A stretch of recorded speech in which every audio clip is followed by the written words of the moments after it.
The CVT belt is an important part of your scooter's automatic transmission. Parts for Scooters has several options that we offer. Bando premium belts, Gates PowerLink belts, and our own brand Universal Parts OEM replacement belts. When looking for a replacement belt, there are 3 numbers to be aware of. They're usually printed on the side of the belt: pitch length, the width of the belt, and the angle of the teeth.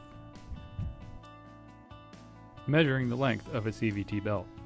To measure the length of a CVT belt, there are a couple of things you'll need: a belt, something to mark the belt with, a tape measure, and a surface to roll the belt on. Go ahead and mark the belt and whatever surface you use as shown. Now proceed to carefully roll the belt 1 complete revolution until the mark you've made comes around again, and then note that point off as well.